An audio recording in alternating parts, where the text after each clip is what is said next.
l'optimisation globale des achats food, c'est la spécialité vers laquelle se tend Sodexo avec l'accompagnement d'Artefact.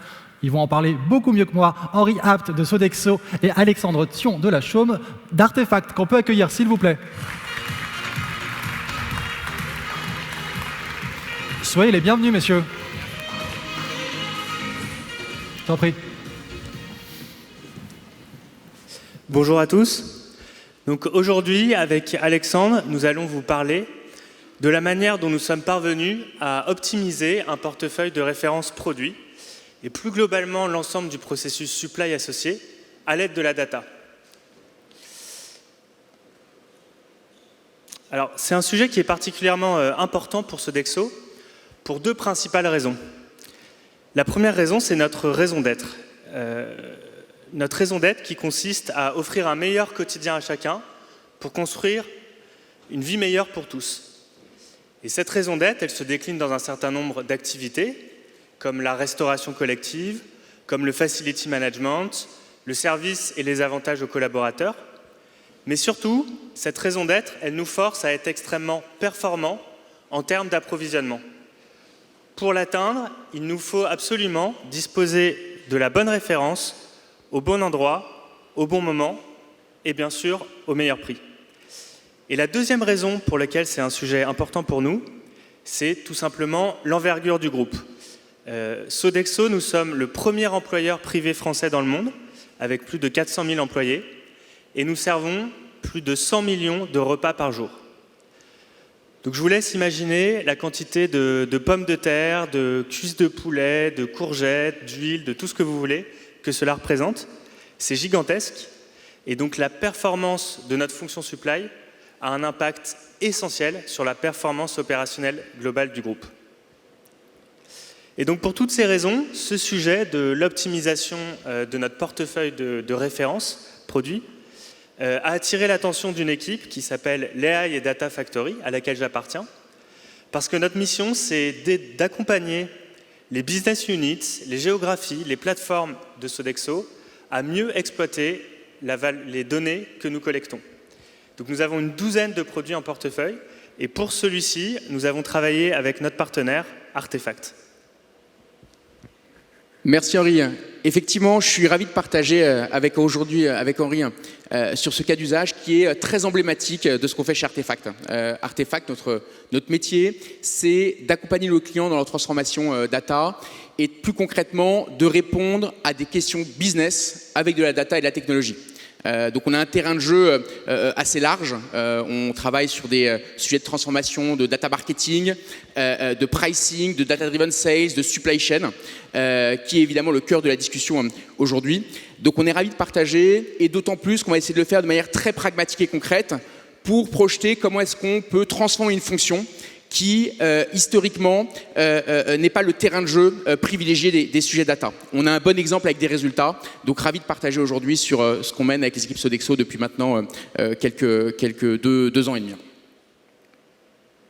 Alors, je vous ai partagé la raison pour laquelle c'était un sujet important pour nous chez Sodexo. Je voudrais aussi vous dire pourquoi c'est un sujet difficile.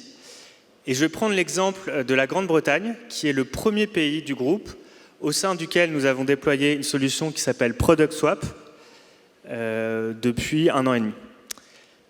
Et donc c'est un sujet qui est difficile pour 3 principales raisons. La première, c'est tout simplement la taille du catalogue. En Grande-Bretagne, nous avons plus de 30 000 références produits. Et donc c'est tout bonnement impossible pour une équipe d'acheteurs de parcourir manuellement et d'optimiser de manière relativement exhaustive un portefeuille aussi large. La deuxième raison, c'est les tensions qu'on constate aujourd'hui sur les chaînes d'approvisionnement. Alors en Grande-Bretagne, ça a commencé avec le Brexit. On a notamment une pénurie très importante sur les conducteurs de poids lourds qui a fragilisé nos approvisionnements. Et aujourd'hui, il y a un contexte inflationniste très fort. Il y a des événements malheureux comme la guerre en Ukraine qui font que nos équipes sont extrêmement sous tension. Et la troisième raison, c'est que quand on touche à ces références produits, il y a un très grand nombre d'impacts aval.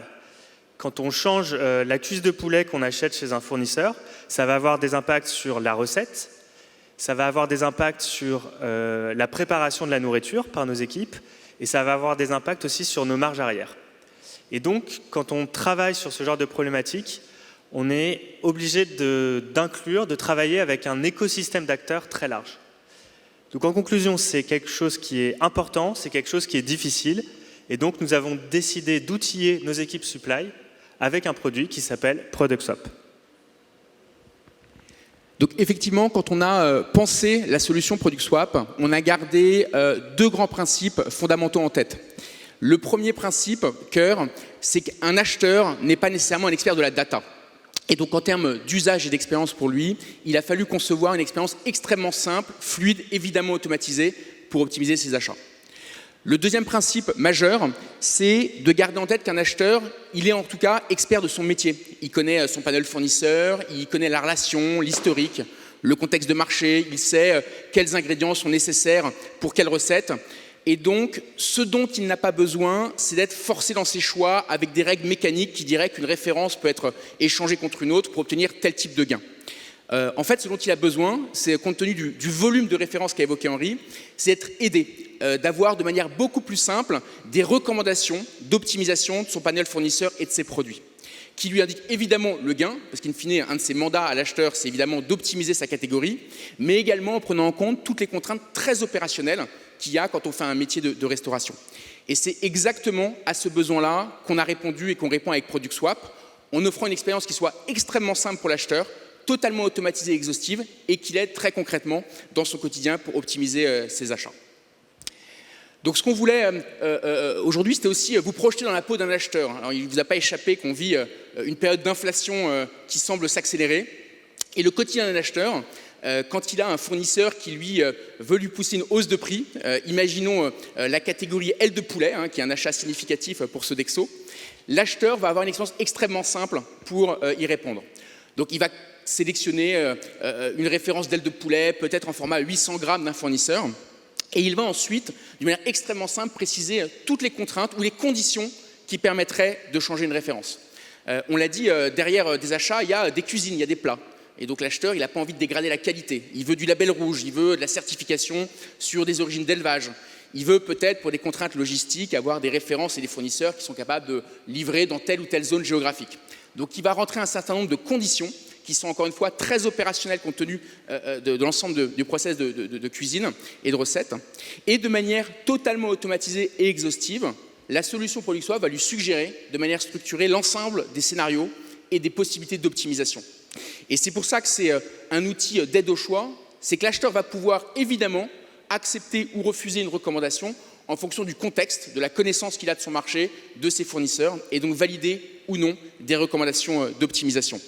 Donc vu de l'utilisateur, l'expérience, elle est évidemment automatisée et exhaustive, mais elle est surtout extrêmement simple d'usage, y compris pour des gens qui sont évidemment loin des techniciens. Ce qu'on attend d'eux, c'est évidemment d'optimiser une catégorie. On voulait aussi assez rapidement ouvrir le capot pour raconter un peu comment est-ce qu'on construit un produit data. Et là, je pense que sans surprise, vous imaginez bien que pour un produit data, il faut des données. Donc on a travaillé évidemment sur les données sur les produits, des volumes, des prix, un historique de transactions, on a regardé quelques spécificités contractuelles. Mais il y a une particularité qui est propre aux données de produits ou d'ingrédients dans la restauration, c'est que Sodexo travaille avec beaucoup de producteurs très locaux. On a des fournisseurs de volailles qui ont leur exploitation évidemment locale, des fournisseurs de fruits et légumes. Et donc ces gens-là, par définition, ne sont pas capables, et c'est normal, de fournir beaucoup d'informations sur les produits qu'ils fournissent à Sodexo. Et donc une des premières étapes qu'on a lancées, c'est d'enrichir ces données-là. Et donc ce qu'on a fait, c'est qu'on s'est appuyé sur un partenaire historique de Sodexo qui est Isaït, et qui nous a aidés à aller chercher beaucoup plus d'informations sur les références achetées pour enrichir la connaissance qu'on avait sur certains produits. On est ensuite dans une phase assez classique de préparation, et puis on a construit le moteur qui est, pour schématiser, un travail de positionnement de chacune des références les unes par rapport aux autres pour calculer une distance, autrement dit un niveau de substitution possible entre une référence et une autre, ce qui nous permet de manière automatique de définir si oui ou non une référence est possiblement substituable à une autre. Ce qui permet ensuite à l'acheteur, comme on l'a évoqué, d'intégrer un certain nombre de contraintes très métiers et opérationnelles et d'accéder à l'ensemble des recommandations de manière extrêmement simple. Donc derrière ce capot, on a retrouvé, vous pouvez l'imaginer, des enjeux assez classiques qu'on retrouve dans les projets de Transform Data sur la qualité des données, l'accessibilité, l'exposition, de la modélisation, et encore une fois, avec une obsession en tête, c'est l'adoption et l'usage par des équipes métiers, et donc travailler sur une UX et une expérience qui soit aussi simple que possible. Alors, à ce stade, je voudrais souligner le rôle majeur qu'a eu un accélérateur chez nous, qui s'appelle l'AI Platform, qui est une plateforme de MLOps, désolé pour le terme technique, mais concrètement, ce que ça fait, c'est que c'est un outil qui nous a permis d'accélérer et de standardiser la manière dont on récolte les données, dont on valide leur qualité, dont on met en place des tests, dont on met en place de la documentation. Et ça a été critique pour le succès de ProductSwap comme d'un certain nombre d'autres cas d'usage. Alors à ce stade, si vous êtes un petit peu comme le top management de Sodexo, vous allez probablement me demander qu'est-ce qu'on a obtenu comme résultat, qu'est-ce qu'on a obtenu comme bénéfice. Le premier résultat, le plus visible et le plus quantifiable aussi, c'est bien sûr les économies directes qui ont été générées dans l'outil. Et donc sur les catégories déployées en Grande-Bretagne, on a observé, à volume équivalent, une réduction de la dépense pour Sodexo de 1,7%. Donc je ne sais pas s'il y a des financiers dans la salle, mais juste ce 1,7%, c'est de la marge pour Sodexo, ça suffit à justifier le dossier d'investissement de ProductSwap. Et ce n'est pas le seul bénéfice. Un deuxième bénéfice qui est tout aussi important, c'est que grâce à ProductSwap, nous avons rendu notre chaîne d'approvisionnement plus robuste et plus résiliente. Donc aujourd'hui, quand un fournisseur fait faillite, ce qui peut arriver malheureusement, ou quand il décide d'une augmentation de prix, ça a été mentionné par Alexandre, ou quand une référence n'est plus disponible, il est devenu beaucoup plus aisé pour nos équipes achats d'identifier et d'implémenter un produit de substitution.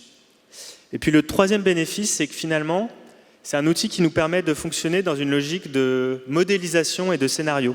Donc on peut s'amuser à jouer avec l'outil et à regarder qu'est-ce qui se passerait si on passait du partenaire Henri au partenaire Alexandre, quel serait l'impact en termes de logistique, quel serait l'impact en termes de marge.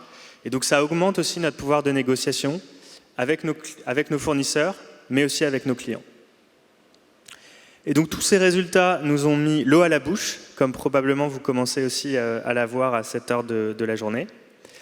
Et donc nous souhaitons évidemment approfondir ce projet, le déployer plus largement, autour de deux principales dimensions. La première dimension, c'est le périmètre couvert, donc en termes de pays.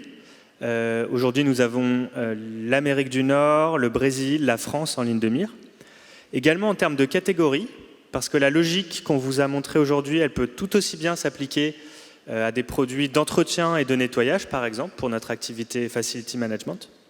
Et puis, on va continuer aussi à enrichir le produit avec d'autres fonctionnalités. Nous avons en tête le fait de mieux intégrer les contraintes réglementaires, comme la loi Egalim en France, de mieux intégrer aussi les contraintes contractuelles que peuvent nous fixer nos clients. Par exemple, 30% des références doivent venir de moins de 50 km du site où nous servons la nourriture. C'est des choses qui sont relativement fréquentes et qui vont l'être de plus en plus. Et puis enfin, nous allons aussi offrir la possibilité aux acheteurs d'optimiser le portefeuille de référence, non seulement en fonction de critères financiers, mais aussi en fonction de critères RSE, tels que l'empreinte carbone. Et donc d'avoir une idée exhaustive de l'impact du changement d'une recette et pas uniquement l'impact financier. Voilà, nous étions très heureux de partager ces quelques éléments sur ProductSwap. N'hésitez pas à nous contacter si vous souhaitez poursuivre la discussion. Et merci beaucoup pour votre attention. Merci beaucoup, messieurs.